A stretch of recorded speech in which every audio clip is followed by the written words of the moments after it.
वजह से सैंक्शंस लगे हुए हैं। हालांकि बातचीत चल रही, लेकिन कोई बहुत अच्छा माहौल नहीं है। और अगर आप इनके एवज में देखें तो हमारे जो दूसरे साइड के दोस्त ना सिर्फ वेस्ट में बट मिडिल ईस्ट में भी हमारे दोस्त है ना।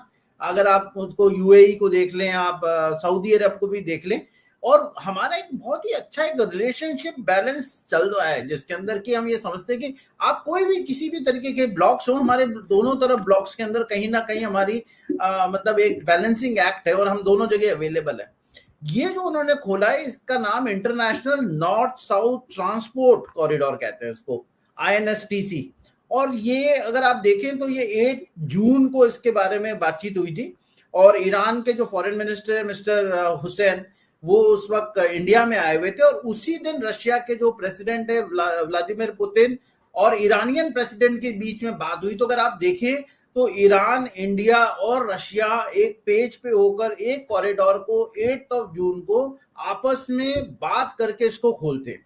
और इसके बहुत सारे एडवांटेज है। मैं तो सप्लाई चेन प्रोफेशनल हूँ आरजू जी, तो एक तो सबसे पहले तो 25% इसकी कॉस्ट बचती है अगर हम सुएज कैनाल के थ्रू आते हैं।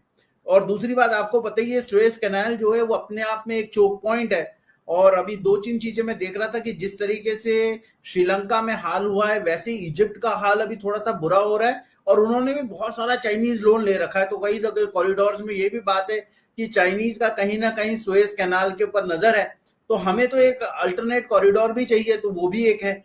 दूसरी बात, अगर आप देखें ओरिजिनली जब सुएज कैनाल के थ्रू हमारे पास में यूरोप से हमारा ट्रेड होता है तो 40 डेज का सफर है, जबकि यहाँ पे ये सिर्फ 25 दिन का सफर है।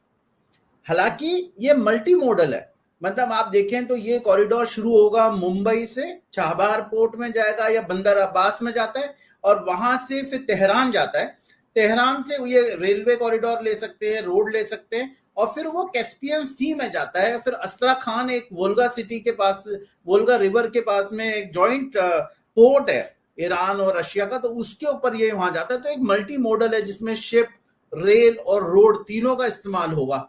लेकिन एक चीज ना आरजू, जब आपने मेरे को बोला कि आज इस पे बात करेंगे, तो मैंने बड़े ध्यान से इस बातचीत को देखा कि इसका और क्या फायदा हो रहा है। इस 3 कंट्री के अलावा जो इंडिया का ट्रेड है, वो जो कैस्पियन सी के आसपास में कंट्रीज हैं, चाहे वो आर्मेनिया है, अजरबैजान है, तुर्कमेनिस्तान है, उज्बेकिस्तान है, ये सारी कंट्रीज से कनेक्शन बढ़ेगा। क्योंकि आपका अगर वो सी में पहुंच गए तो आप अपनी शिप को तो कहीं भी लेके जा सकते हैं ना। तो वो एक बड़ा एडवांटेज है कि आपने एक BRI जो चाइनीज डेवलप कर रहे हैं, वो सीपेक के थ्रू उसका एक अल्टरनेट रूट बना दिया है।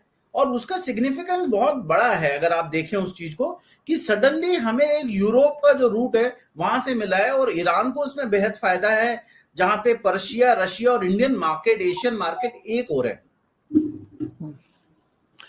नहीं, वो तो बात ठीक है सर, लेकिन आप मुझे ये बताइए कि जैसे यहाँ पर CPEC बन रहा है पाकिस्तान में और चाइना का, तो ये क्या उसको कोई कंपटीशन दे पाएंगे, या आप समझते कि